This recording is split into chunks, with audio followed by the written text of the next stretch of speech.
Good morning.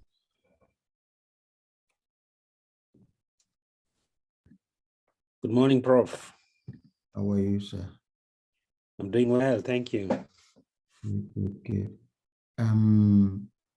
Is the coordinator with us? I would like to share. I don't know whether we have permission to share.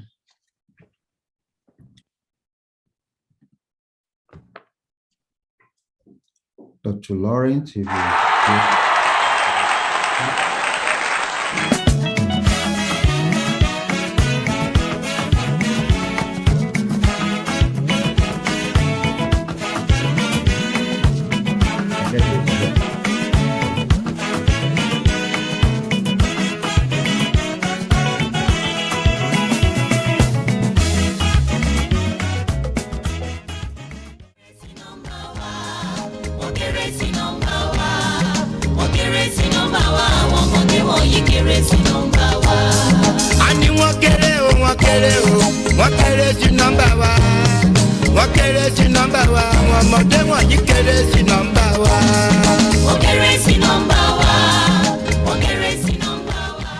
Not because I suffer fast, not because I pray and fast.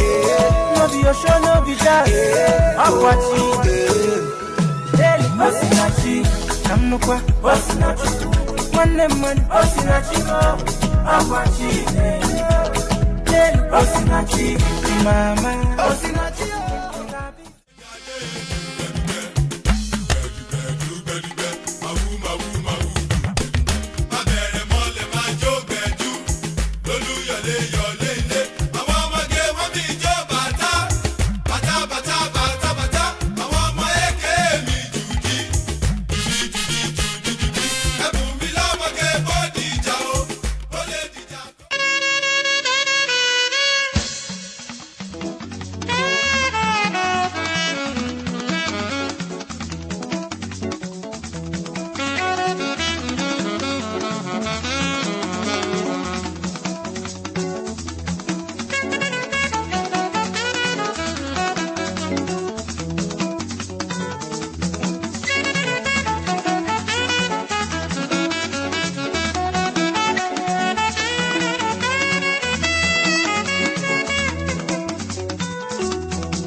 Dr. Laurent, good morning. Will I be able to share a screen?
LSA think this is they need to stop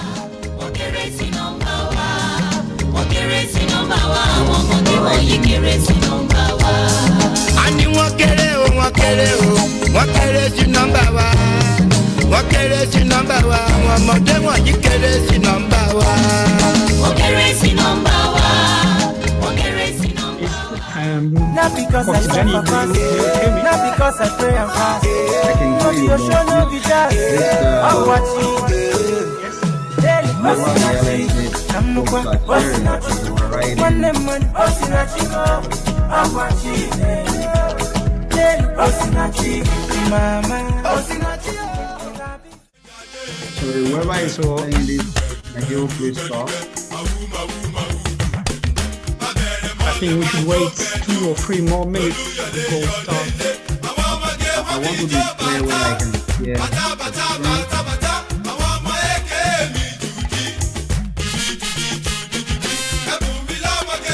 I need to get authorization to share. The LSA folks are hearing us. Okay, good morning. I don't think we are permitted to share. Is it feasible we get this permission for presenters to share our screen? If not, we will just speak to whatever we have.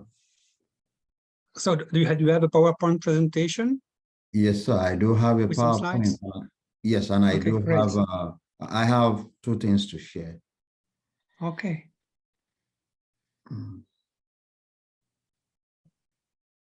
Hello, everyone. How are you? Good morning. Hello, Vincent. And How are you?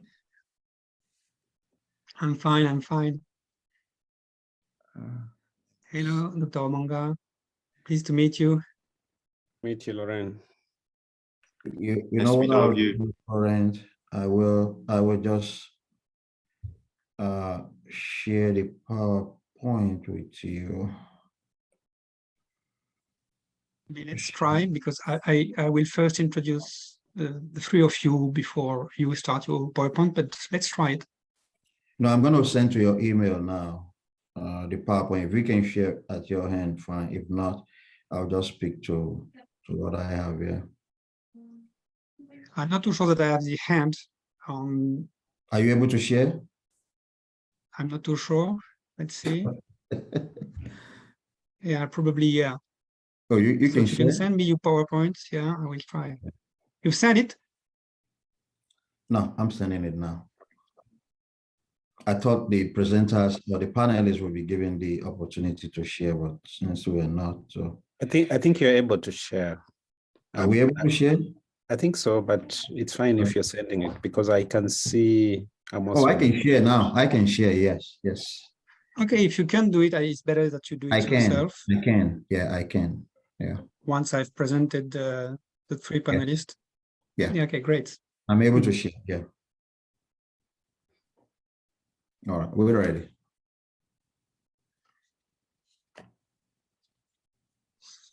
So let's start in 1 minute, something like this. Wait for a bit more participants that are coming in, and but we cannot delay too much. We should keep time for questions. So.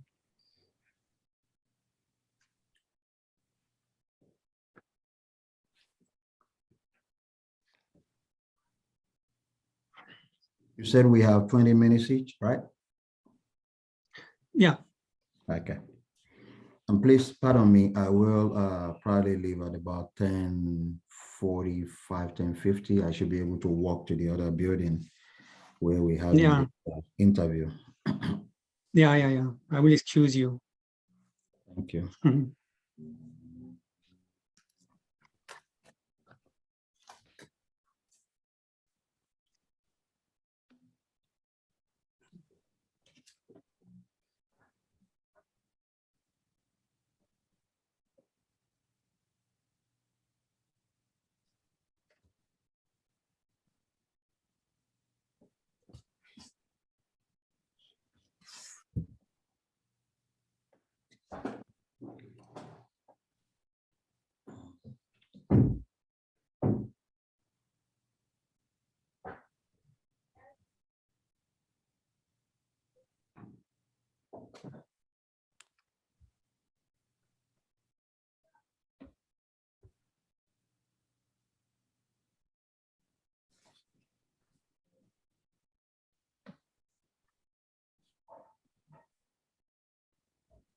Okay, let's start probably. It's already 4:05, Paris time. So welcome all. I'm very pleased to introduce this roundtable of research and fellowship grantors. We have incredible participants, 3 of them, Vincent Iribarren, Duncan Omanga, and Hakim Tijani, and myself, I'm Laurent Fourchard. I am a research professor at Sciences Po in Paris, University in Paris. I've been doing some research in Nigeria and South Africa for a couple of years. I was, and maybe this is also something a bit special, but I was a former director of IFRA, 20 years ago. And I'm very pleased to introduce the 3 panelists of this roundtable. Vincent Iribarren is the director of the French Institute for Research in Africa, so the IFRA, for the past 2 years. Vincent completed his doctoral degree in African history at the University of Leeds in the UK on the history of Borno in 2013, before joining the history department at the King's College in London. So he works on West African history, on territories and borders in Bordeaux in a kind of longue durée approach. He worked also on cartography and digital humanities, on Boko Haram, so several issues. And he has written several books and published in different journals, both in French and English. History in Africa, just mentioning one.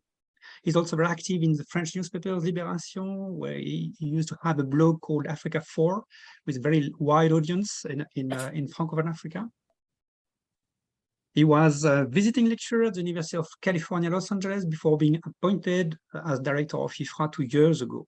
IFRA is a research institution based at the University of Ibadan, hosted at the Institute of African Studies since the mid-1990s. So for those who do not know IFRA, IFRA aims to promote research in the social science and humanities and try to develop collaborative works between scholars in France and West Africa. He subsidizes research program and grants research allowance and academics and scholars. And this is for that reason that he's been invited here. So let's also mention that IFRA supported the LSA since the beginning. Then there is Duncan Omanga, who is a program officer at the Africa Peace Network, Social Science Research Council. Duncan completed his doctoral degree in media studies at Beirut International Graduate School of African Studies. I really love this school. This is a great school. His research looks at how international terrorism was framed in the local press in Kenya. Omanga became a senior lecturer and head of the Department of Media and Publishing Studies at Moi University, Eldoret in Kenya. He was visiting fellow, among many other things, at the Center for African Studies at Cambridge University, also a great center I really like too. And he has done several research on digital public, social media space, on Kenyan newspapers, on digital technologies, and published several excellent articles in Excellent African Studies Journal, Journal of Eastern African Studies, Journal of African Media Studies, Political African, among many others. So Duncan now is a program officer for the Africa Peace Network at the Social Science Research Council, the SSRC, which is a US-based independent international non-profit organization dedicated to advancing research in the social sciences and related disciplines. SSRC launched in 2012 an African Peacebuilding Network to support independent African research on conflict-affected countries and neighboring region of the continent. So let's welcome Duncan to this panel. And on the list, there is eventually Prof. Hakim Tijani, who is Executive Director and Professor at Morgan State University at Baltimore, United States. Hakim has PhD from University of South Africa, UNISA, a great university, but I've never been there for And he worked on very different topic, African diaspora, digital humanities, history of internet governance, education and youth policies, labor and urban policies, international relations, historiography. He published a number of papers, and he is now executive director and professor office at Global Partnership Africa at this very university, Morgan University.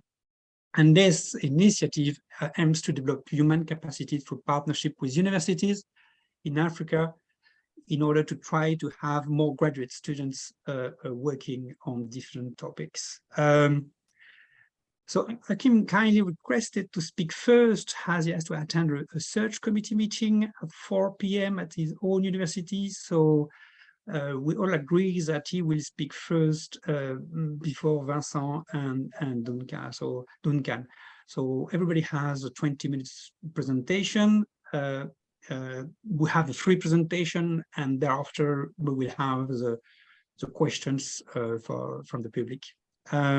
Thank you all thank you to the public to join the session. Let's try to keep it brief in order to have this very practical question that some students or postdocs may ask. Prof. Tijani, would you like to start? Yes, good morning, everyone, and thank you for conceding to my request, approving of it. I will try as much as possible to spend 20 minutes or less, but let's start with this very short video clip that you can watch later. I just believe in the pedagogy of learning by visualizing, and also learning by writing, and then learning by experiential model, meaning you go out of the four walls of the classroom. And I believe I'm audible enough for you to understand what I'm saying. I have checked the participants and the attendees, so that is why I am modifying my presentation so that I can address the needs from my perspective of some of those participants. Let me add that in my 34 years in the academia, I have served, which began in Nigeria. I have served as a dean of the Faculty of Arts and Education. I have served as a deputy vice chancellor, and I am well grounded in the policies and what have you within the Nigerian context. And I know majority of the early career as well as the graduate or postgraduate students with us today from that part of the world. Having said that, let's listen briefly to where I am currently making that fund for bread and butter on the table for my family, just briefly.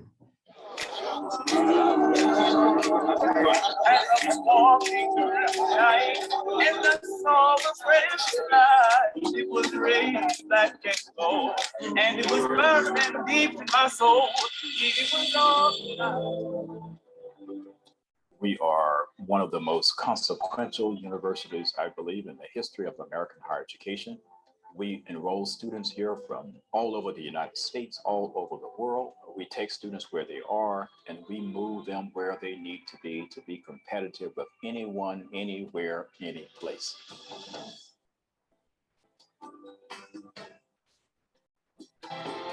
What I've seen over the years is that students come in one way, but they leave transformed into more of who they've been called to be. If you can think it, dream it, there are people that are here that will believe in you, that will invest in you. More importantly, they will see you greater than you see yourself. So really, anything is possible. Morgan State University is a community where everyone gets along and we're all here for each other and everyone's helping each other grow and be successful later on in life. This is an institution that provides an array of opportunities. Students can major from engineering or architecture and design, from actuarial science or sociology and anthropology. The opportunities are endless. so much of our academics aren't just what we do inside the classroom as far as putting pen to paper, but how we can apply them in our career and down the road. And so I like the way that our teachers bring us into real world experiences, help us to do things in the real world that will really help us later on. My favorite part academically would be meeting my teachers and building a really strong relationship with them. I've met a couple of teachers throughout my experience who have really helped me and helped me grow as a person.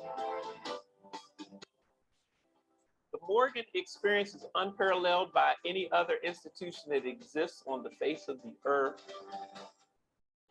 Academically, my favorite aspect is the networking opportunities, because you meet people that can pretty much open the door for you and pretty much guide you into your major. I would say that Morgan State University pretty much sets the foundation for all students. It's a transformative experience, because the person I was when I came in 2 years ago, I'm not that person anymore. I've just become a person that I never thought I would be. I'm more outgoing, I'm more confident in myself, and in my university, I'm way more proud. The tutoring programs here, they make it fun and interactive. You know, they have the dry erase walls where you can write on the walls. They have the touchscreen TVs where you can hook up your computer in there. So I know it's more like academic, but it's socially too, because we're making education fun. Okay, I will stop sharing that.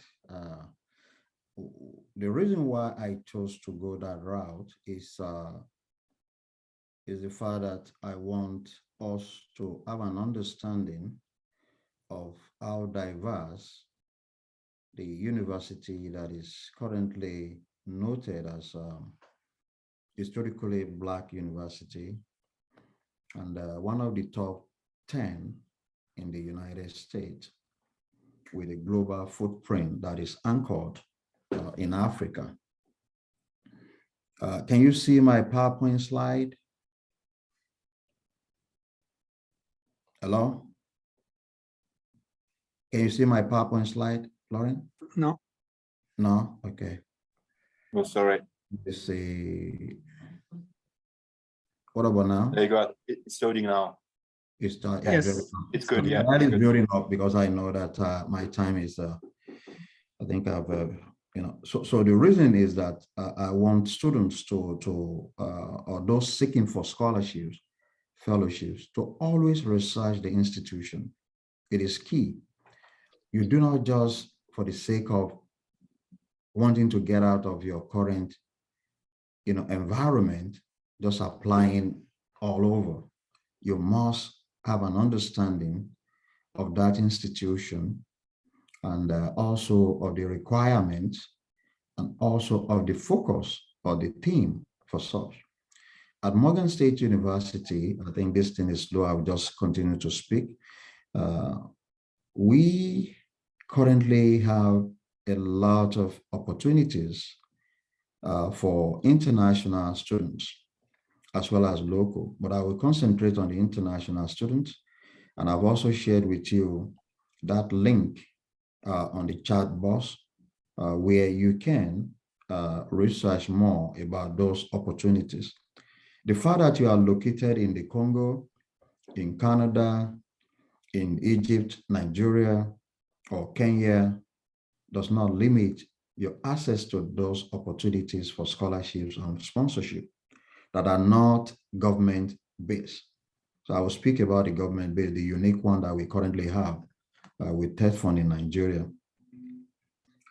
So the opportunities are there, and then the eligibilities are just well laid out. Having a GRE score of 1400 up, having a strong GMAT result, having a TOEFL, IALT result are good. But the most important thing is about preparation. It's about preparation before the deadline. You should not beg anyone about, oh, please, I thought the deadline is tomorrow, or the deadline was a week from now. No, you must prepare. Just like the master teacher in California public school taught us, Mr. Wong, in his book, The First Day of Class. he admonished everyone, planning, preparation, preparation, and preparation. So preparation involves knowing that institution, looking at the opportunities and the requirement, and then you put in for such opportunities that are so much. I know of quite a number of people, say from Nigeria, where I started my career, that have been here to study. And if you don't know, if you run into Saeed Adenrito, who is now a full professor, he can share with you his own experience from Ibadan to Austin, Texas. If you don't know, if you run into me when I visit Nigeria or you correspond with me, I will share with you some other people that we have currently, even at my previous places of work in the United States. So you can do it. You must have the audacity. And this message is for those that are, seeking and searching for such opportunities. Time will not permit me to read out all those opportunities, but again, just click on that link and then you see what we have. At the present moment, we have a unique, that is Morgan State University and TED Fund, that is the Tertiary Education Trust Fund, an intervention agency of the federal government of Nigeria. And this information is for those that are currently teaching, the teaching staff in public tertiary institutions in Nigeria, be it College of Education, polytechnics, and the universities, but not private institutions. The opportunity has not been opened to by virtue of the law that created TED Fund. So in 2 years ago, we had an agreement that is Morgan State University and the Tertiary Education Trust Fund to assist in training the human capacity in addition to what TED Fund is doing in terms of physical transformation in all institutions across Nigeria. And the paradigm shift in this context has to do with the fact that we are serious as a research-intensive university aiming for R1 very soon, by His grace this year, from R2 to R1 in terms of Carnegie classification, to assist, in various disciplines that we have the capacity and the human capacity as well as expertise to train, teachers in Nigeria. By teachers, I mean lecturers. So there are three components of this. One is, for master's degree, those from the colleges of education, polytechnics, of course, we know that they do, got appointment with their bachelors, and they need masters, they need PhDs, particularly in the STEM area. Those are the universities you have for PhD, and also polytechnics and college of education. They will, be given the opportunity to come to us. The third part of it is the postdoctoral opportunities, whereby those that have their PhDs in Nigeria are given that, opportunity to access resource available at Morgan State University. They are fully sponsored. All of the three categories are fully sponsored. And the good news is that we have some waivers for those people coming through TED Fund. Of course, they have to be nominated by the head of institution, the College of Education, Polytechnic, as well as the university. But the following waivers that is unparalleled, is uncommon, is part of what we allowed TED Fund sponsored for the graduate studies, that is postgraduate studies, coming to us to just take out. One, they are exempted from GRE. Two, they are exempted for GMAT. Three, they are exempted from TOEFL or IELT. These are teachers. The only thing that separates me from them, or most of us on this side, and some of us on this platform, is the fact that they do not have their terminal degree, which is doctoral degree. And as such, we believe that they will do well. Of course, we have challenges. Of course, there's a major part of the admission process they have to follow, which is they will submit a statement of purpose. What is a statement of purpose? It is your normal proposal for the research degree. Of course, this is not just a pure research degree. It has a lot of coursework to be very intensive coursework. But the thing that will be between them and gaining admission to Morgan and being sponsored fully by TED Fund is the statement of purpose. So when you submit your statement of purpose, first, when you are nominated, that is the first order, and you want to complete the online application. For those of you that are attending this particular session, and then you have appointment at those institutions that I've mentioned, you should, I will advise you to give your statement of purpose a second, third reader, because some of us will write using the testing language, and the committees at the departmental level will not definitely accept such. And we've had a few of those nominated meeting their Waterloo without reaching Waterloo in London or participating in that famous situation between the British and the French. So you want to write a readable, lucid, succinct, statement of purpose. And you can only do that if you know where you are going, if you know faculty, that is professors within that department that you propose to go to, if you know what other components that will make you have not just the admission, but also something extra to TED Fund.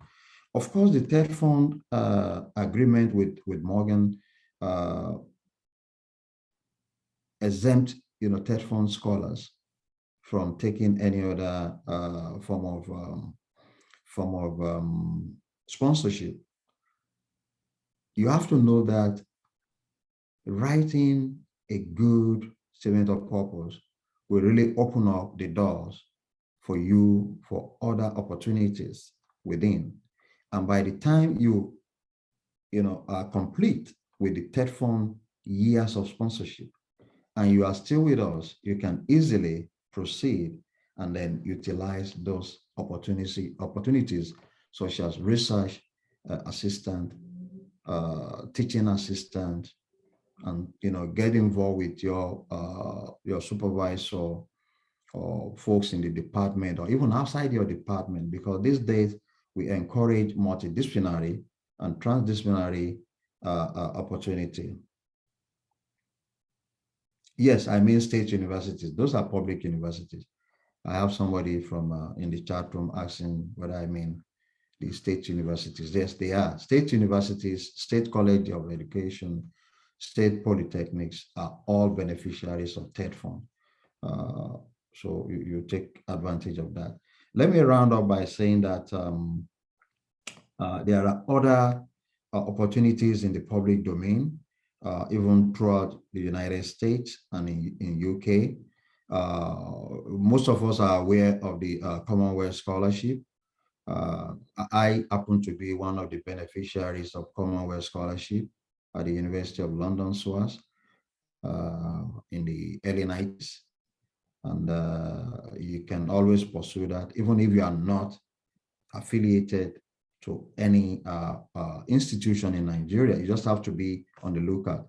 Effectively utilize that smartphone that you have. Instead of spending hours chatting and trying to woo a yarn, use it to research, whether or not Simmons University, for instance, has opportunities that are also fully sponsored, or is it Rhodes University in Grahamstown, South Africa, with a lot of opportunities also. So at this point, I'm going to pause because I do not know whether my 20 minutes is up, but I can speak to tomorrow as a professor of history. I thank you so much for listening. This conversation, please, if free, I've shared my email address. We can continue, and then I'll be in and out. As I stated, I have to be somewhere sharing a search committee in about 30 minutes. Thank you so much and take care. Thank you, Prof. Tijani. Thank you for your very comprehensive presentation of this possible scholarship at Morgan State University. I think it is great. Do we have 5 minutes maybe to take a few questions as you have to leave? Yes, maybe sir. we can take 5 questions, 5-minute questions if it's okay for you. Yeah, it's okay. Thank you. So if there is any questions in the virtual room, please Chat room, manifest yourself, or you can write in the chat too. Musumola Samuel Jose. I don't know what she meant by no. Yeah. Able to see slide. Samuel? I'm sorry you're unable to see the slide because the girls are angry with the slides, but I will send it to Professor Laurent or to Professor Adenito, and they can share with you. Yeah. Samuel Jose, would you like to ask your question? Okay. Let me quickly answer this while we're waiting on Samira. There's this Idowomomi. How can this be done online without going to TED Fund office in my institution, considering the fact that unions are on strike? Let me quickly answer you that the agreement between Morgan State University and TED Fund was signed when most men and women were sleeping under the COVID. We started the COVID, broke out, but yet it did not deter us. We see COVID as an opportunity to think out of the box, and then we got it accomplished. And the first set came in, and those in the bioenvironmental sciences are about completing their degree because they finished their coursework. The union are on strike, fine, but I believe an element of continuity in terms of you reaching out to the desk officer in your institution. Each of the tertiary institutions do have a desk officer for TED Fund. So you reach out.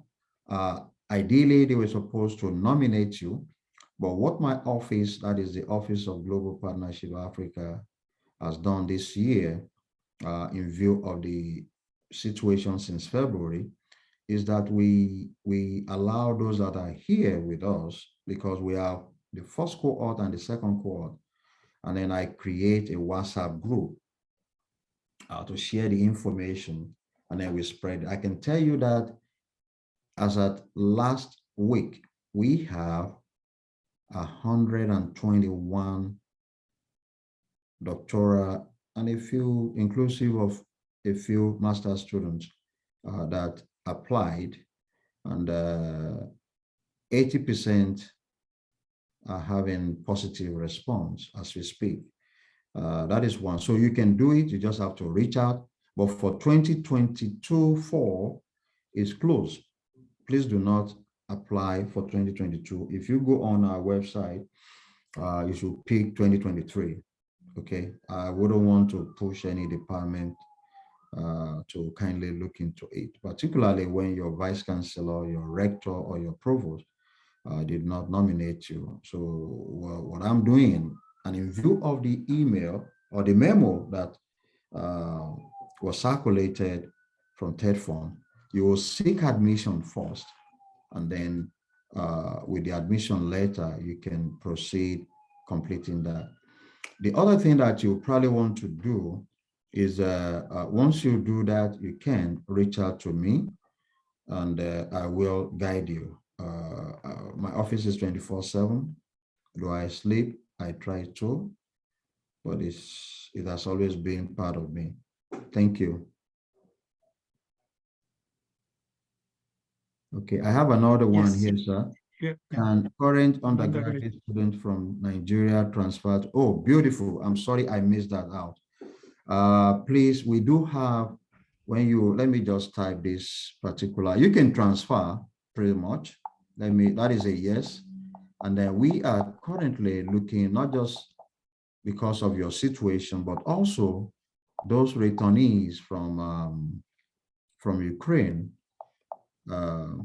should CICS, okay, should visit this particular new college out of the 10 or 11 that we have, and explore. But again, you can get in touch with me, so you sure can transfer, and then we can work on that. What else? Good afternoon. Does the Morgan offer grants to PhD candidates that are not staff of Nigeria? Yes, Morgan offer sponsorship grants to students that are not sponsored by the Nigerian government. What you need to do first is to make sure that you know the deadline. You submit your application before the deadline. You have to get your transcript. One of the things that we waived for TED Fund sponsor scholars is the transcript.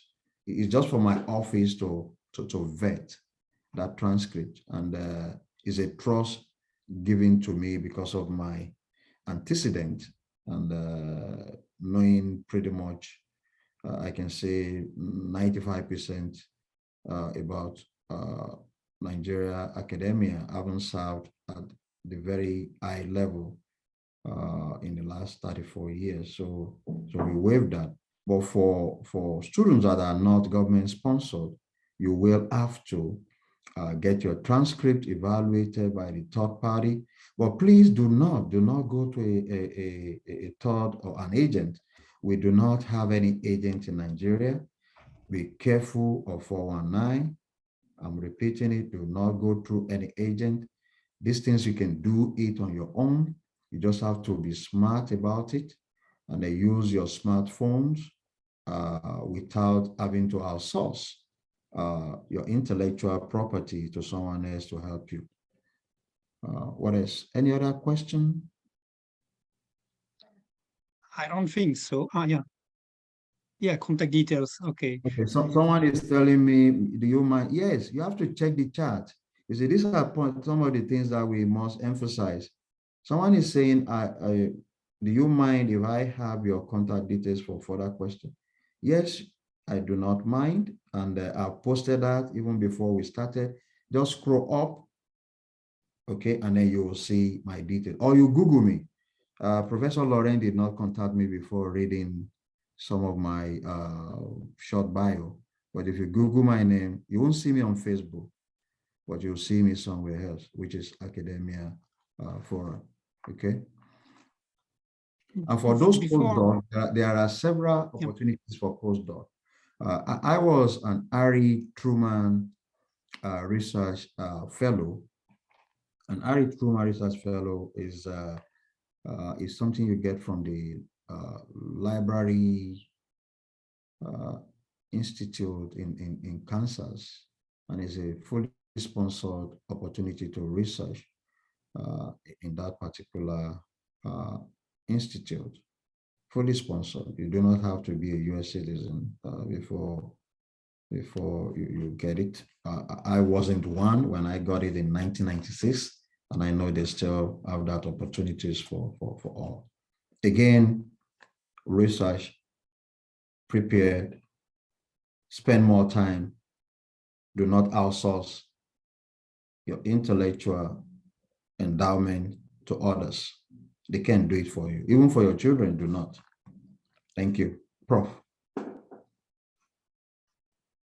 There are more questions coming, but maybe there is one last question in the chat about the possibility of having a postdoc at Morgan State University after a PhD in economics in 2018. And myself, I would ask you, it's a completed question, but maybe if you can answer very shortly, what are the two major defaults that you witness for bad applications, and what advice would you give to students for writing a good application?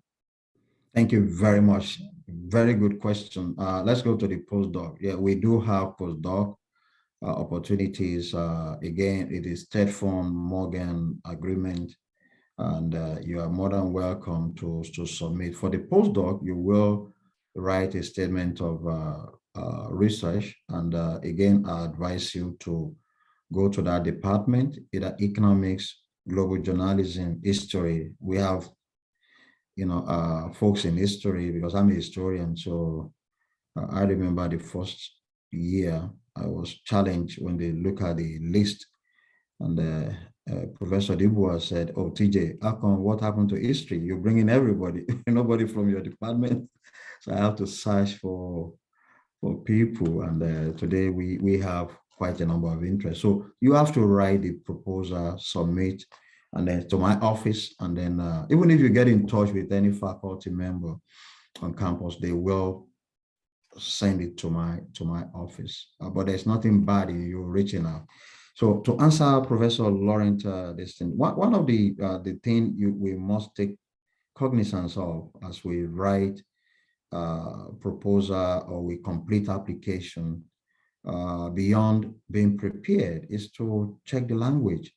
I told someone yesterday, no, this morning I was talking to one of my doctoral students to ensure that you understand the language, the English, the US English, the Canadian English, and then you set, your auto check, what have you, on your Microsoft Word for that.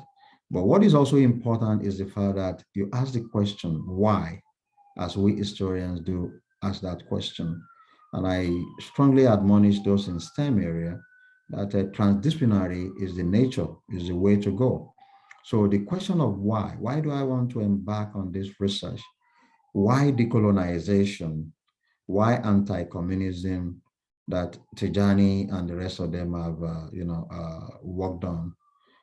Why? What is the missing link? What are the missing themes?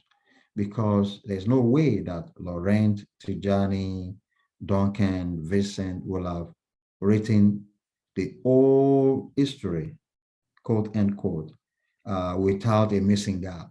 So what do you want to fill? What vacuum? What is your contribution to knowledge? So those are the things you must consciously write. And you cannot submit in haphazard. Oh, I just saw it now, is deadline. Look for the next call, or the next opportunity, and then prepare. Okay, so language, very important.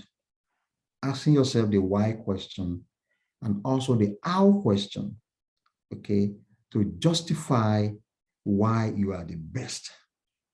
As this candidate or candidates in the next few minutes will be justifying to us on that search committee.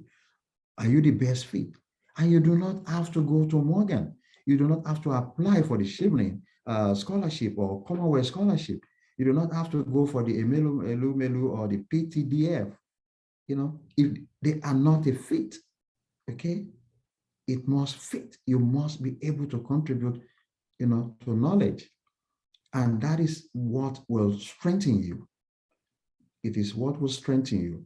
I do not have the luxury of time to tell you about the trajectory of my own story, but I can tell you that my PhD took a long time, not because I was a dullest. In fact, I was the best in my master's class. But the list of our group in 1990, history department, UNILAG, completed in 1994, before all of us. It even went through coursework. I was admitted straight into PhD. But because I was so strong about, oh, Professor Oshuntokumo supervised me, I want to do anti-communism. And unfortunately, the man, became the first ambassador of Nigeria to Germany. So between 1990 and 94, I was shuttling between my primary place of employment, which is LASU, Lagos State University, and UNILAG, hoping and praying. But nothing happened. And the year this man completed his PhD in 94 was the year I got Commonwealth scholarship for lecturers. And I started another phase. Okay.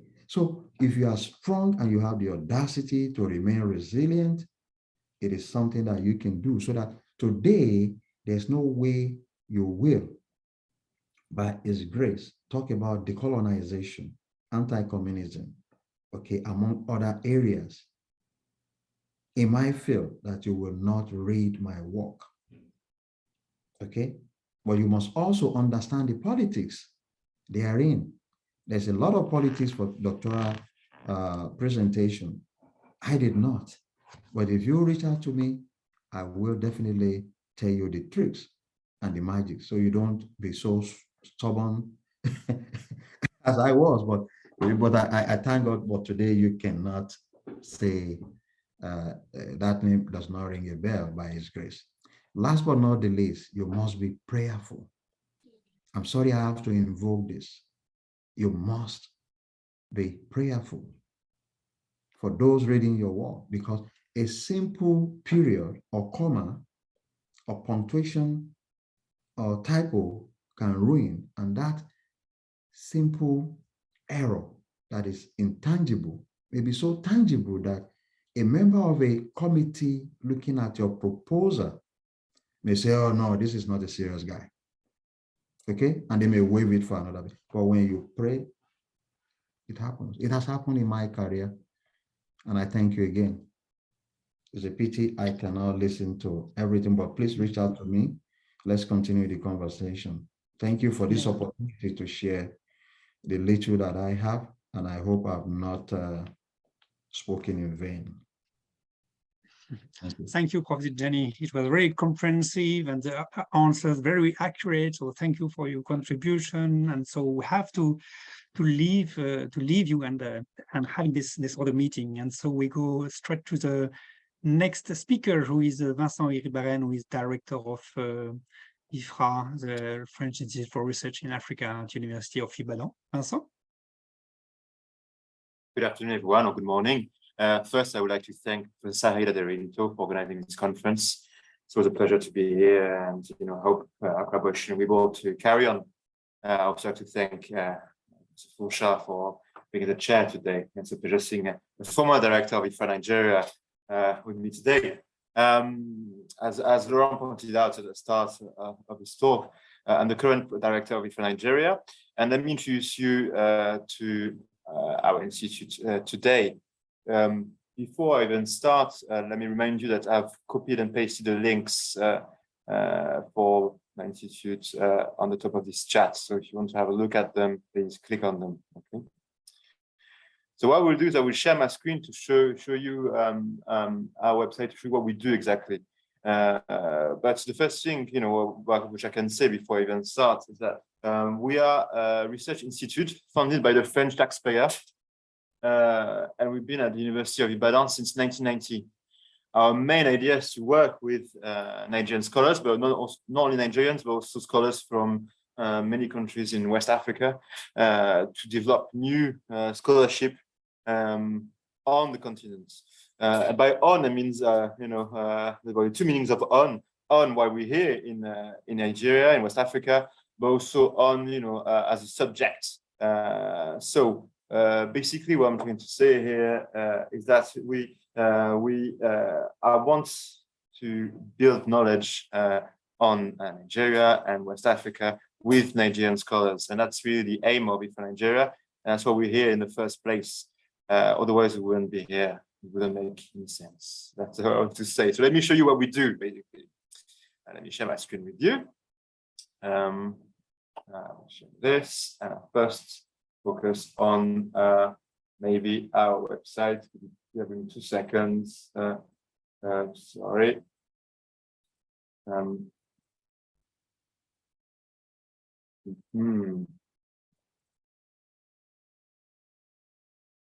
There you go. So this is the IFRA Nigeria website, you can see here. And let me just introduce you first to what we do, basically. I will have a look at what we've done in the recent past to show you our activities on a daily basis. I will finish this presentation by something directly for graduate students, because I think, that's what Professor Derinto envisaged as well, to create a forum for graduate students to apply for scholarships and to get more opportunities. See, for example, last week what we've done here, is that we co-organized a roundtable on history taught in Nigerian universities. The idea was to compare the way history is taught in universities of Ibadan, Kebbi, Lagos, Zaria. You can see what I'm trying to get at, trying to think basically about how we can think about teaching history. This roundtable gathered scholars from all around Nigeria, and we try to think together about this and see that's this kind of collaboration I was just talking about here. A few weeks ago as well, my colleague organized something for early career scholars on the environment at the University of Lagos. And here, this event was aimed at early career researchers, and something I would like to focus on today is that we try to focus on a new generation of Nigerian scholars, which is our aim. Basically, some scholars are already established. They might not need as much support as younger scholars. That's also our aim here, is to help them. I'll show you a bit later how we help them specifically. That's something which is part of our the way we see research, that how we envisage research. A few weeks ago, we talked about this French journal called Poetic African, in which was the latest issue on the political economy of drugs in Africa. And see here, the idea was to exchange, to show to the internet audience what French research, actually not just French, European research was on the subject here. Let me just go quickly about what we're doing, but we've got also exchanges of, with archaeologists. If Nigeria has a long-standing relationship with archaeologists in Nigeria, former director actually is himself an archaeologist in Nigeria, but actually we also have a relationship with an archaeologist at the University of Ibadan called Professor Adekola, who went to the University of Caen. So that's this kind of exchange that we do. We organize exhibitions, such as this one on environment, on Sacred Grove of Oshogbo, and also on what happened to Bar Beach in Lagos. So it was a fascinating exhibition I organized here at Sunscapes of Lagos in the exhibition. Something by a former director of IFRA as well. We talked about collaborative research and importance of collaborative research, how Nigerian researchers were actually trying to understand a difficult subject, that of human trafficking between Edo State and Italy and France. That was the subject of this, this conference, actually, which was in 3 parts: Abuja, Lagos, and Ibadan. So basically, what I'm trying to show you, little by little, is that we've got events that we organize every now and then on certain subjects, and we have call for papers which you might be interested in on certain topics. See, for example, there was one here on gender and sports in this case, that's what we had. There was one in French as well here. There's another one on sex trafficking, another one on environmental changes. The point is that we want people to apply to our call for papers, to meet other scholars from Nigeria, from West Africa, but also from beyond, that the aim of if Nigeria is also for Nigerians and for researchers from West Africa to meet the colleagues from outside of Nigeria. So it's a good place, despite COVID, despite all these events, to meet people, albeit virtually, to consider potential collaborations. There might not be always funding attached to it. We don't have always all this money that which we need, or which we like to have, but we always have collaborations, potential collaborations, and that's very important for us because again, we want to co-create knowledge on Africa. That's really something which I want to stress, that this will not happen without graduate students from Nigerian universities and beyond, and that's what we're doing here. That's why I'm showing all this. One last thing to show you, one example which was a success. It was an online seminar on gender studies in Nigeria. We tried to address subjects which were pioneered by Nigerian scholars at the end of the 1980s and early at the beginning of the 1990s. And actually here we could see scholars mainly from France and Nigeria exchanging on this. That's really something which I want people to focus on. Sometimes you will see in the news, if you subscribe to our newsletter as well, or Twitter, or Instagram, or Facebook, got all the social media, you will see call for papers, you will see as well call for scholarships from beyond as well. We try here to with the help of my colleagues. My colleague Julia Ruffey, for example, helped us disseminate call for papers, call for funding from beyond IFA Nigeria. And so we don't just talk about what IFA Nigeria does, we also talk about what our colleagues and beyond do in general. Why? Because we think that exchanging, talking a lot about what we do is essential for students. And that's why, for example, we also have trainings. We organize trainings for graduate students, for students willing to apply for scholarships. So let me show you one, which I did recently, which I did like a few weeks ago, something like that. Sorry, I'm getting confused with all my opened, let me put it again, where my open tabs. There you go. And let me show you this again with you. So basically what we try to do is that we try to organize events for people working with IFA, also for beyond online. And that's the kind of legacy of COVID, for people to apply for scholarships. This event, which took place a few weeks ago, it was in the end of May, was put online, was recorded and put online. So people listen to, so I can put the link in the chat, it's on our YouTube channel. But the point again is for you to think about how to best apply to scholarships abroad, and how to think about collaborations beyond IFRA or beyond the University of Ibadan in our case. And I hope this recording will be useful for some of you. I'm also aware that during the LSA conference today, you will hear about, today or tomorrow, you will hear about how to apply for grants and scholarships. But this kind of resource can be useful, and this kind of resource is available on our different social media, YouTube channels, and that's what I want you to have a look at. So instead of just having scholarships or grants, we also have these kind of resources freely available for researchers from West Africa if they want to apply for scholarships as well. Let me say why it's important, because actually we also have a fellowship, which is important for us, because actually we can talk to different students via this fellowship. Let me share the screen with you again. But really, the point is that we want you to consider to think about subscribing to our newsletter and become a research fellow.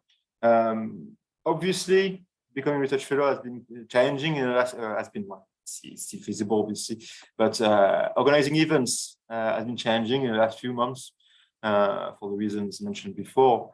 But still, you can learn about events, you can learn what we're doing, you can learn what's available or not, basically. You can see the different criteria, eligibility criteria here, so on and so forth. So really, I will take this opportunity to thank you, all of you, for this time, but yeah, also for the this amazing collaboration which is made possible, thanks to IFA Nigeria, but also thanks to all the scholars who work with.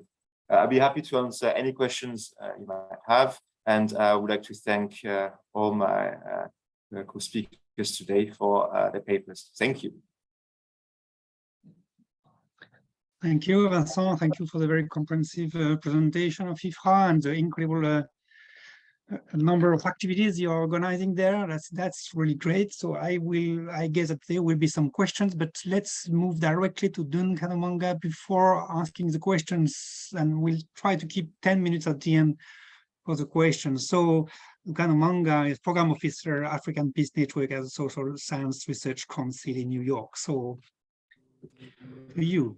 Thank you, Lauren. Thanks, Vincent, and thanks the organizers of this conference for inviting all of us here to speak about issues of funding and grant writing.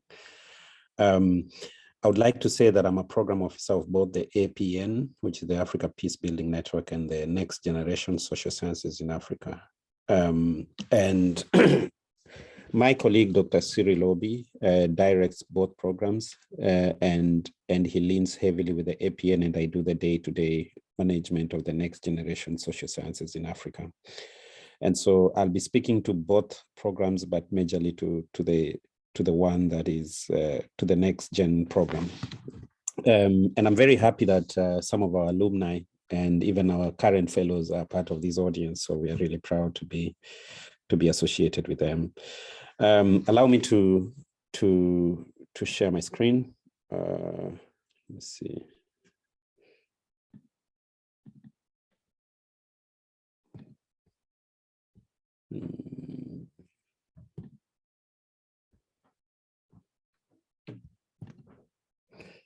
So one of the things that we try to encourage our colleagues who are based on the continent is to have possibly what I would call a mindset change.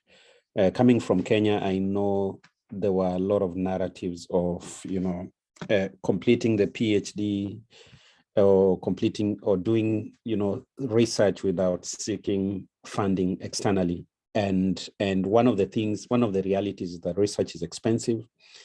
And it is important that doctoral students who are based in Africa know that there are possibilities of doctoral studies being funded. And there's a lot of funding out here that can help both doctoral students and postdoctoral students.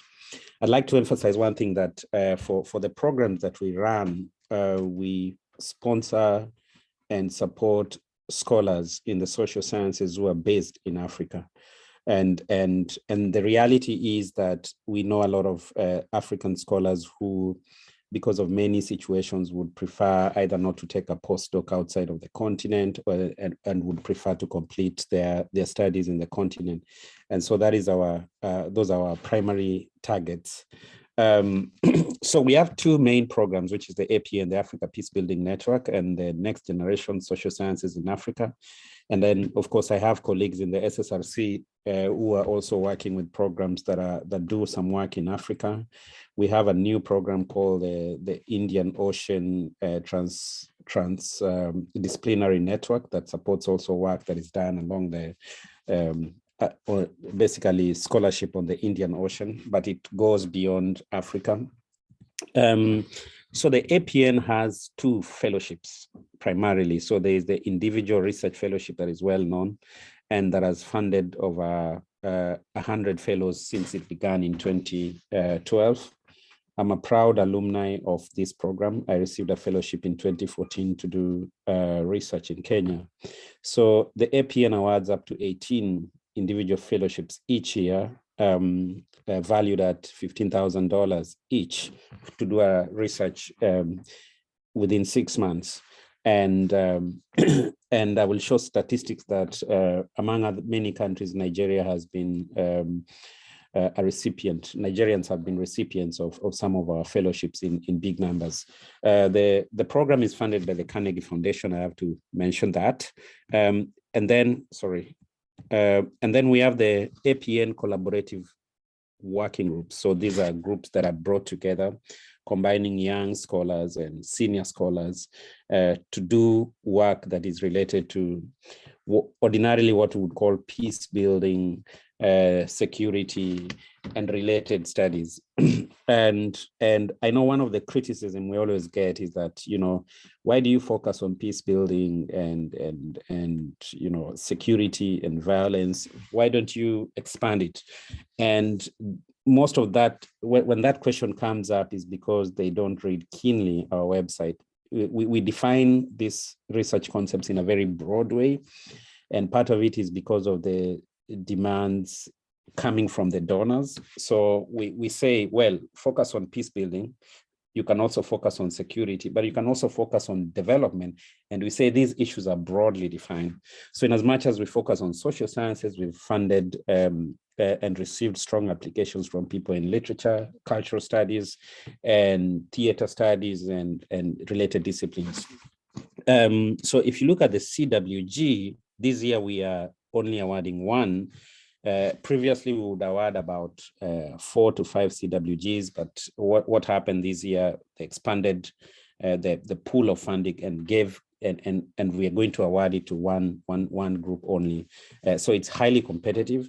And then one of the things that we look at the CWGs, is the idea of mentorship, the idea of diversity, in terms of discipline, in terms of gender, in terms of experience, professional experience, institutional affiliation. So groups usually come together. I mean, if one group comes together and they're all based in Nigeria, for example, they will not be as competitive. For example, if you have another group that is applying and they have participants from Ghana, Ivory Coast, and then Nigeria, and then they have, you know, a rich mix of both gender and, you know, people from different generational backgrounds. That would obviously present a strong team.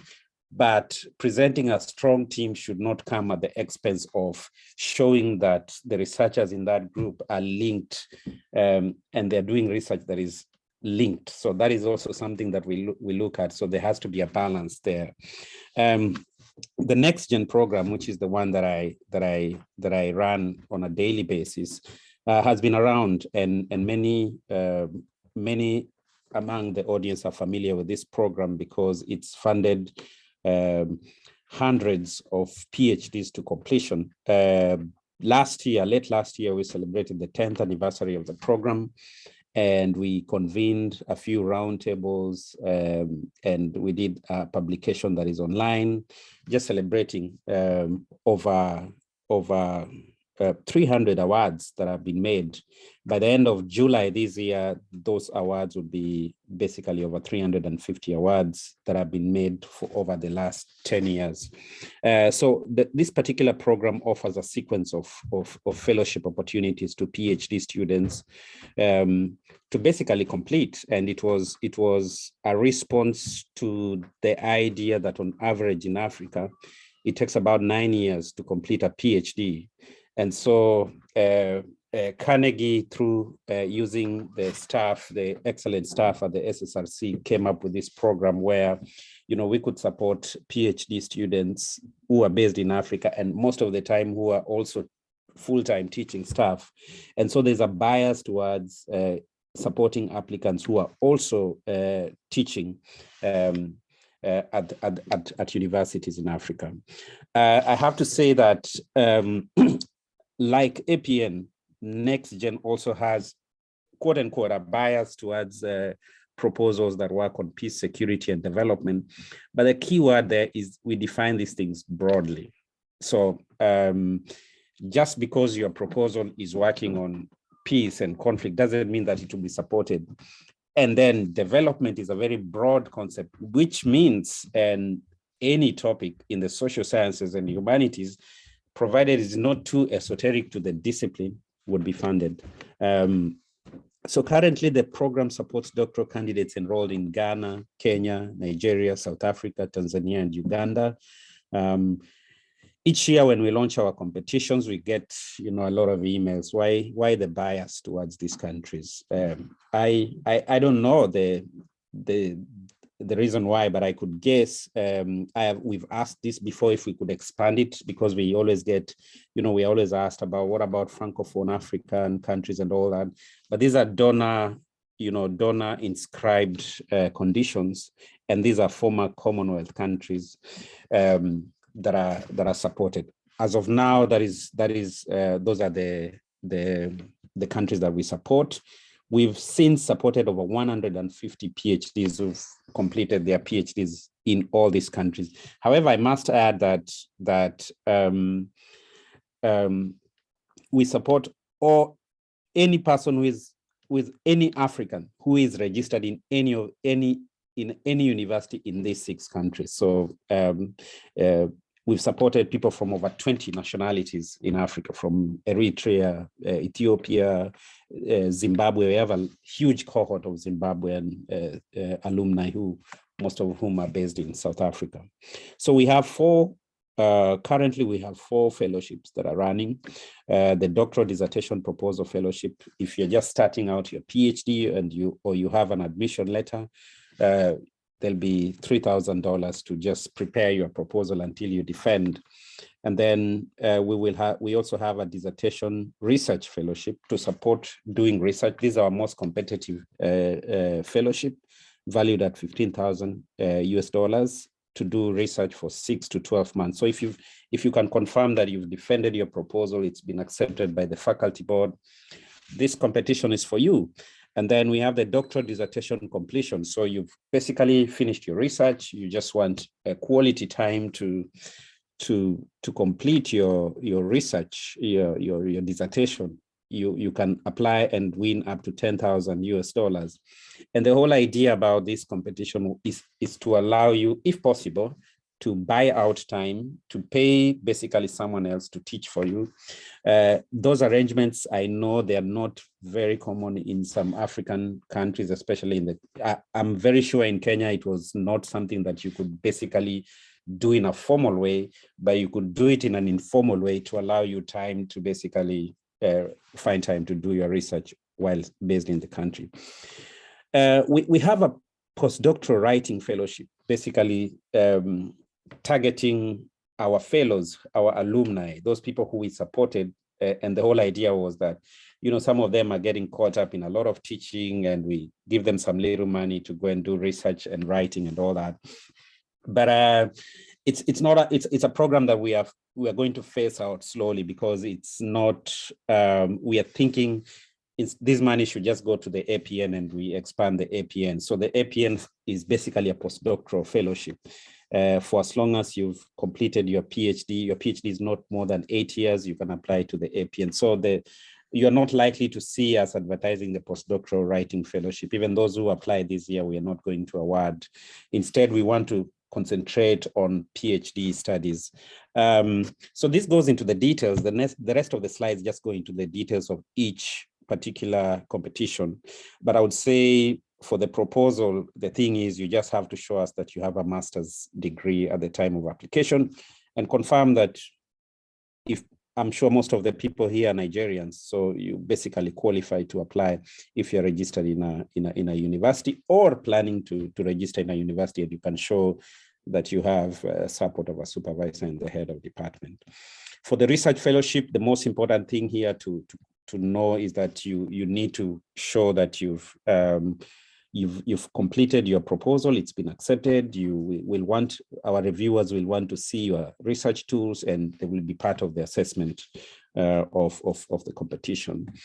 For the completion, you'll have to show that you have a draft. So we will ask you to send us a draft dissertation, and all these competitions come with workshops. So there are 2 workshops for all the competitions, except the completion fellowship that has only 1 funded workshop. So we hold our workshops. Before the pandemic, there were in-person workshops at any of the at least most of any of the 6 countries here that are listed here.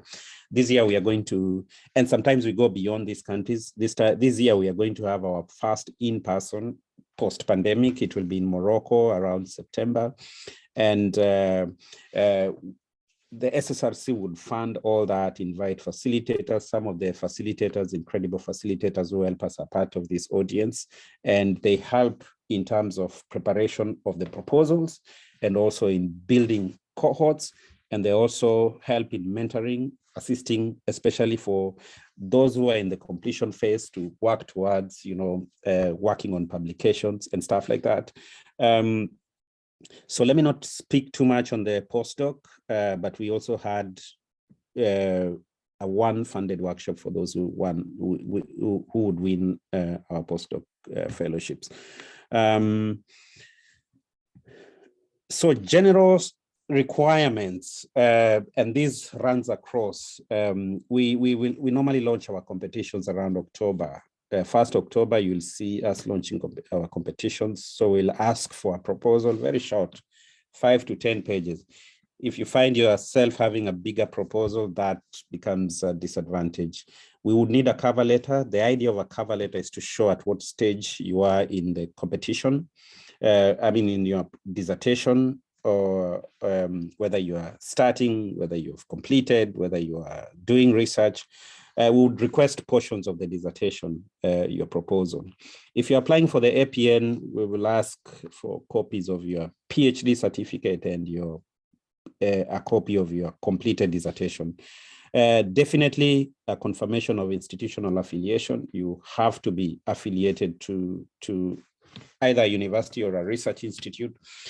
And for APN, it is possible, though rare, to fund people who are not in the academy and people who have a master's degree and they're practitioner, but they really have to show some track record in terms of having done considerable work on research and advocacy work.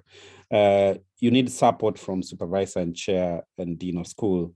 And so that gives you a hint. The graph there gives you a hint, especially for next gen, on the last 10 years, the number of awards that we've issued. And you'll see that in as much as we actually receive the bulk of our applications come from Nigeria, but those who are likely to win are those who are based in South African universities. And this speaks to some of the infrastructure or differences in these countries. Uganda notably punches above its weight, partly because of the kind of investment sometimes they've done lately, especially at the PhD level. And so we normally have a few challenges with Tanzania and Ghana for a number of years. It's something that we are working on the background, and my colleagues who are before me used to run workshops to help improve the quality of our proposals that we get from there. So in Nigeria, we get very strong applications, but we also get very many applications, but we also get very many weak applications, and also some work is also going on in Nigeria to improve that. But I have to mention that when you look at nationalities, you have Nigerians coming at the top, because you also have many Nigerians who've moved actually into South Africa and Uganda, who help when we look at the numbers in nationalities, and you see something different. So we have Nigerians coming at the top, and then we have Zimbabweans, and then we have people from South Africa, and then you have Ugandans, in that order. So things to keep in mind as I close, we have a multi-tier review process. So when you send for both APN and NextGen, when you send your proposal, it will be read by up to 6 experts in that field, most of whom are based in Africa. So most of our reviewers, around 90%, are based in Africa. Some of them are our former fellows. Some of them are, a few are based here in the West. And if your application goes up to the final level, it will be read by 6 experts. If it goes up to, if it doesn't make it, it will be read by 3 expert reviewers. One is an expert in the discipline, one is basically someone from your country, and one other person from a different African country or another country in Europe or North America. We provide feedback to all applicants. Once, whether you succeed or not, we will collect all the reviews and send them to you upon request. One of the things that I need to emphasize is that winning an SSRC grant is a doorway to a wide array of academic networks. We fund our fellows to attend conferences like the Lagos Studies Association, to attend the African Studies Association here in the US. We are thinking of also funding other area studies and disciplinary studies associations and conferences that are based in the continent and in Europe, and also in North America, like ISA, Codestria workshops. We send our fellows there and give them as much exposure as possible. We also support book grants for our fellows, former fellows, to apply if they've completed their PhDs, or they have a manuscript and they come to us. It's a discussion we love to have. Our deadline was on February 1st, 2022, and we think the next deadline will still be the same, around February 1st, 2023 for the next competition. You can reach us nextgen at SSRC or apn@ssrc.org, but the one that for an immediate reply is Omanga at SSRC, and I'll be happy to answer any questions. Thanks a lot. Sahid is here. Sorry, Professor, please let me quickly make a comment. Please just want a few seconds. We invited Codestria to join us in this session, and each year I invite them, and unfortunately I've not been able to bring Codestria to LSA. So this is the 4th year that I've invited them and I couldn't get them. So we're making a lot of effort to expand this session, to make it much more meaningful and impactful. but we have just been unfortunate. We just don't know why we couldn't get Codestra here. They don't accept my invitation each time I invite them. That's why they're not here. Just a few comments about why Codestra is not here. Thanks a lot. Thank you, Said, for this this information. I don't know why they don't answer either. That's really bad, actually. Thank you, Dr. Manga, for this excellent presentation. I mean, SSRC is really incredible program to really support PhD students, and this is very impressive. So I can only invite everybody to apply. So some of them are online, are already applied. So I invite participant to ask questions. We have 10 minutes or 12 minutes discussion. So let's be accurate and ask questions in the chat. And if there is no question at the moment, I will ask the same question as I asked before to Professor Hakim Tijani about, so what are the main problems when there are bad applications? So what kind of 2 minutes advice you will provide, Vincent and Duncan, about writing a good application? What are the major tricks and the major problems so you are facing? If there are no other questions.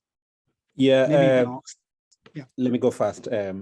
Yeah. So I'll start with the question that has been posted on the chat. So actually, we do not fund PhDs who are in Europe or America, but I know when the program began, the first 2 years, that was possible. But we had to stop because the need in Africa is more acute.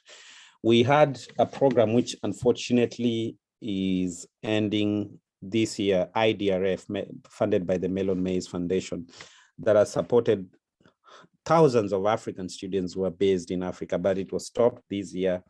And there was a lot of discussion online about that. I don't want to go into the details because Melon Maize is a close ally and friend, and it still supports many other programs at the SSRC. So for now, we only support PhD students who are based on the continent.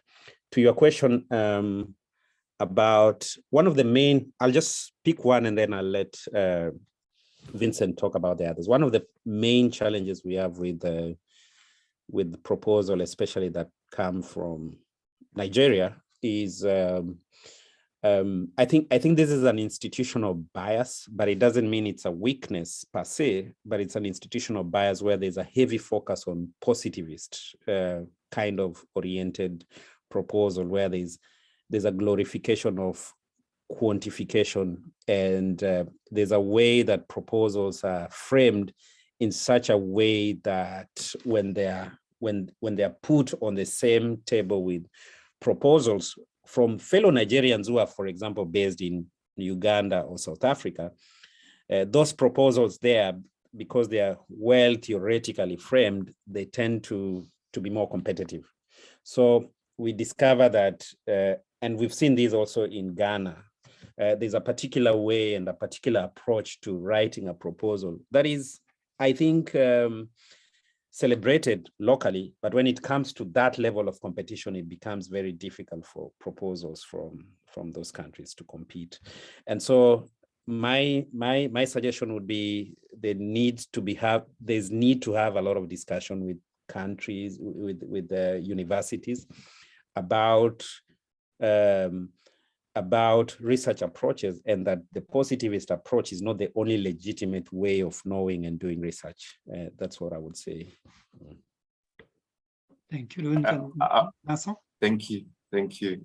I will also add, if you're interested, click on the video I just sent you. I guess the one of the main things I see most of the time is that it's an application written in a language which is so convoluted that actually I don't really understand what's going on here. It's not because words are complicated that's the meaning of the proposal is profound. That's one piece of advice I would definitely happily give. The second one is that obviously there are conventions abroad which might not be the same as in other conventions that people use in Nigeria or Ghana or elsewhere. So there are differences which can happen, obviously, and I don't think they're better. You know, no system is better, obviously, but just as some differences that you should be aware of clearly. And that's, you know, the video can cover this, but that's clearly something which you can have a look at. And one last piece of advice I would give to any applicants here today is that so you can try to do your homework. Basically, if you apply to a scholarship in one institution or another, try to have a look at what they're doing, basically, so that you don't send one size fits all application, which could be used anywhere else. Try to have a look at, you know, how you could contribute to local research culture, or how you could work with other individuals there. That could definitely work, basically, you know, just tailor your own application or research proposal to the needs of each scholarship or to each institution. Yeah, and to add to what Vincent has said, so the SSRC, I've seen a question on the chat, has a link to, you know, to how to write a proposal. And many times a proposal that you write to the faculty board should not be the same proposal, basically, that you would send to like an SSRC grant. So you have to tailor it so that you make it more competitive. And I've seen, and this might speak to the issues of aesthetics. Sometimes how we even frame titles, you know, make them, you know, reviewers are also, you know, they're scholars, they're human beings and all that. And sometimes what we've learned is that there's a way in which, especially PhD students who are based in South Africa, have a way in which they frame even their titles. And I'm not just talking about the content. And it sometimes sells very well when the title and the abstract is read at the first instance by the reviewer. And there's a particular convention, and I've seen this even in Kenya, where titles are framed in a very conservative format, you know, the effect of this and this, a case of this and this, and it becomes sometimes predictable, and reviewers might think you are not original in terms of how you are framing your work. So originality is a big thing that affects how one particular fellow gets funded and another one doesn't get funding. And originality does not mean coming up with something new. It's just the whole idea of asking new questions. To respond to a question on the chat, for the APN, you can apply as many times as possible. But what I've seen is if you basically apply with the same proposal without factoring in the reviews that were given, you know, and you just send it back, it's not going to be very successful. So it's good to sit back and work on the reviews. And sometimes if you have the time, just come up with a new proposal, because that familiarity, once reviewers get familiar with your work and they know that the last time you applied, you didn't make it, and you still come back with the same proposal, especially for the APN side, rarely do they make it.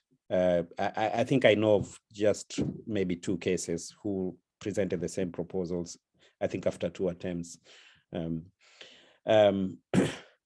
Public health programs are covered. We've funded lots of public health programs, and these are proposals that we strongly desire, especially in the post-pandemic era.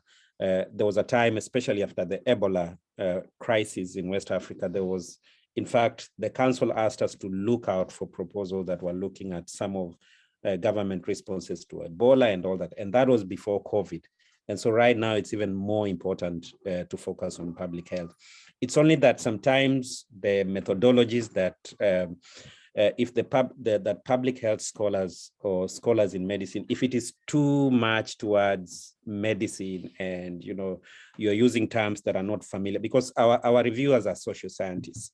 So if you're using methods that are common to social scientists, then it would be well received. But if it is too experimental, involving laboratories and all that, because we've received such proposals, they're based in a lab, that becomes tricky for us to fund, because it's now not considered social sciences. if I may add something, in Nigeria, we've got working papers. We encourage young scholars to write working papers. So half an article, basically, and we work with scholars from the University of Ibadan or from IFRA together. And what I've noticed for working papers is that people tend to adapt, the traditional plan that which is taught in certain universities. Why am I saying that? Because we'll learn how to write proposals, introduction, I guess, literature review methodology, research findings, conclusion. That's the plan taught in Nigerian universities, and that's been the case for 50 years, I suppose. It's a colonial legacy, and it's the same in Ghana. I noticed as well. Something which you might notice very quickly is that other countries have different systems, and you don't have to follow this. Basically, I'm not saying it's better at all. So it can be different, basically, as simple as that. So you're not restricted by this way of framing ideas, of framing concepts, of even framing potential studies. I've seen that in research proposals. The frame studies, it's always in the same order. Well, if you apply for a scholarship abroad, you might not have to do that, basically. That's my point. Thank you, Vincent. I think we have to stop because we cannot go beyond that time. I really would like to thank the three panelists. I think it was very, very helpful, very useful, and be prepared to write your proposal. Take time, several months, and circulate your proposals before sending it to institutions. So that's one of the messages that has been sent. So thank you very much to you two, and to Hakim, who is not anymore here. Thank you to Said, who has been able to organize this panel. Well, I hope to see you in another panel. Thank you, Duncan. Thank you, Vincent. Thank you all. Thank you all. Bye. Bye-bye.